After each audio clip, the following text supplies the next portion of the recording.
السلام عليكم يا تشات جي بي تي، كيف حالك اليوم؟ وعليكم السلام.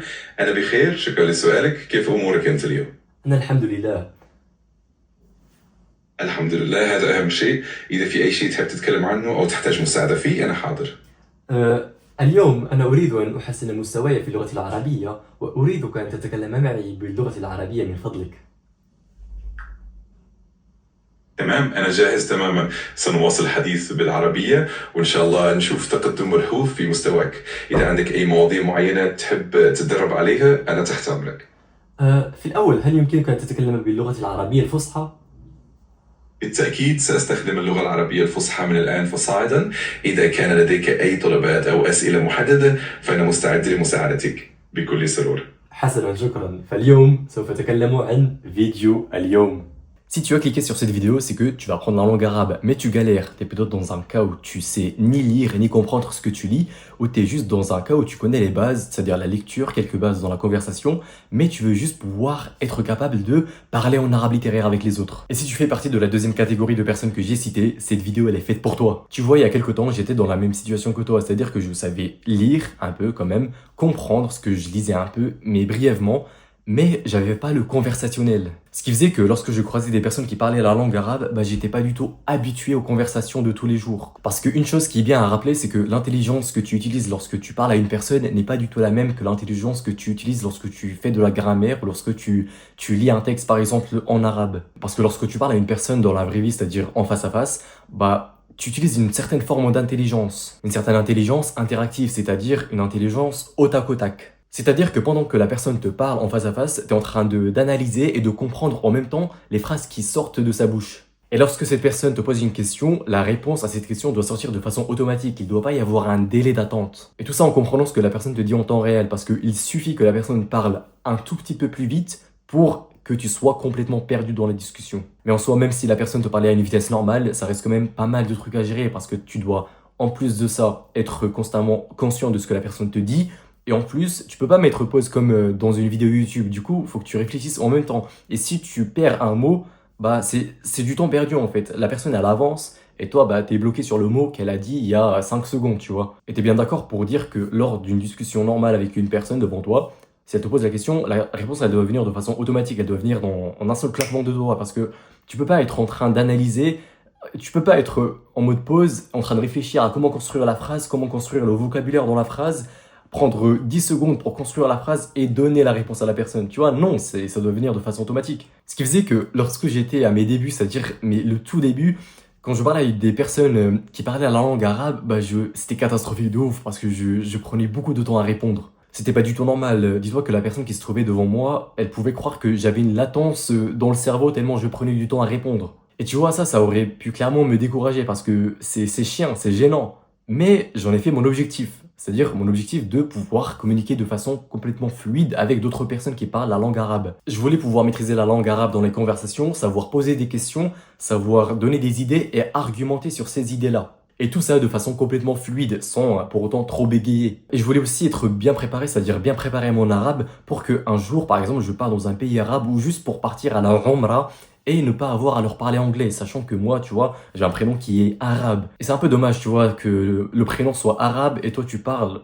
dans une autre langue, c'est-à-dire que tu parles en anglais tellement tu connais pas l'arabe. Tu vois, ça fait chier un peu. Et pour te dire, tu as vraiment un sentiment d'épanouissement et un sentiment de fierté quand tu parles arabe à d'autres personnes qui parlent arabe, sachant que toi tu parles d'autres langues, mis à part l'arabe. Tu vois, tu peux parler l'anglais, français, et lorsqu'il s'agit de parler arabe avec des personnes qui parlent arabe, tu vois, t'as le pouvoir de juste switch comme ça les langues. Et dis-toi que même eux sont impressionnés devant toi quand tu leur dis que je parle arabe et je parle aussi d'autres langues. Une anecdote par rapport à ça, je me rappelle être parti dernièrement avec mes potes en Autriche et en Allemagne, et il nous arrivait à plusieurs reprises de manger dans des restaurants dehors, tu vois, et vu que les restaurants sont halal, généralement ces restaurants sont gérés par des personnes qui sont musulmanes, c'est-à-dire des personnes qui parlent arabe. Il faut savoir une chose aussi, c'est que ces personnes qui géraient ces restaurants, ils ne parlaient pas du tout anglais, du coup il n'y avait aucun moyen de communiquer, sachant que moi et mes potes, on parle pas allemand, tu vois. Et ce que j'ai fait, tu vois, c'est que à chaque fois on voulait passer une commande, moi et mes potes, je demandais à mes potes de me dire tout ce qu'ils voulaient, c'est-à-dire en français, et moi j'allais vers la personne qui dirigeait le restaurant, et je lui faisais passer la commande en arabe, c'est-à-dire que je lui parlais en arabe, je lui disais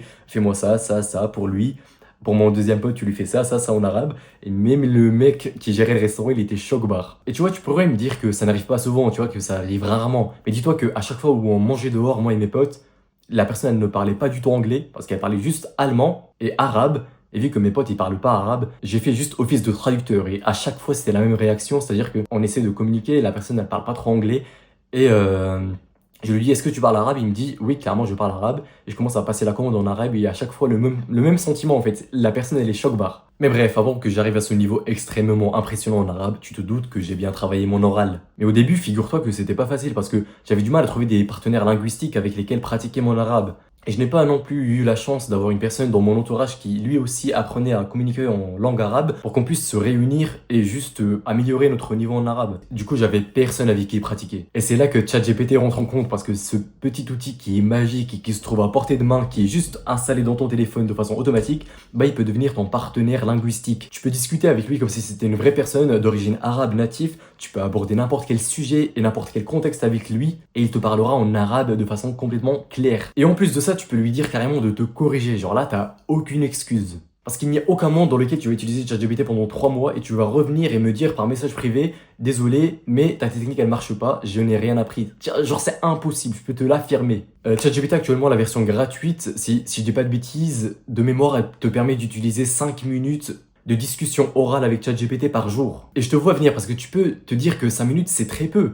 Mais imagine-toi 5 minutes pendant 90 jours, c'est-à-dire 5 minutes pendant 3 mois, tous les jours. Ça fait au total 450 minutes à parler en arabe littéraire, soit un total de 7h30. Imagine juste combien ça fait 7 heures de full immersion en arabe littéraire, c'est énorme. Là frérot, t'as pas d'excuse, l'outil il est gratuit et en plus d'être facilement accessible depuis ton téléphone. Je vais donc te donner le prompt exact que tu vas dire à l'oral à ChatGPT pour qu'il te parle en arabe littéraire. Et je vais prendre ton téléphone et tu vas le faire avec moi parce que je sais que entre toi et moi, après t'auras la flemme et t'auras complètement oublié. Tu vas lui dire très exactement, je suis quelqu'un qui veut pratiquer la langue arabe littéraire, je suis encore que débutant, donc je veux que tu me parles en arabe littéraire simple. Essaye d'utiliser des mots faciles, il se pourrait que je te pose des questions sur les questions que tu vas me poser. Je vais commencer la conversation.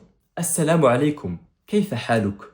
Je t'ai donné une question exemple simple, mais si tu veux commencer par d'autres questions, tu peux, tu vois, tant que tu pratiques à l'oral, t'es pas obligé de prendre cette question précisément. Une fois que la conversation elle aura commencé avec ChatGPT, il faut que tu sois complètement concentré. Et si tu ne comprends pas un mot que ChatGPT te dit, tu vas lui dire ماذا يعني mot ou sinon ما معنى mot. C'est des questions basiques en arabe qui veulent complètement dire quelle est la signification de ce mot ou que veut dire ce mot. Donc, ce que je te recommande de faire, c'est que après cette vidéo, plan d'action concret, c'est que tu vas prendre les 5 minutes que tu as aujourd'hui et tu vas les fumer. Et tu vas faire la même chose pour demain, après-demain et après-après-demain. Et dès la première semaine, en utilisant 5 minutes par jour sur ChatGPT en lui parlant, tu vas voir que tu vas remarquer que ton niveau d'arabe, il aura augmenté. Fais en sorte que cette vidéo soit un moyen pour toi de passer à l'action et non un moyen pour toi de te divertir.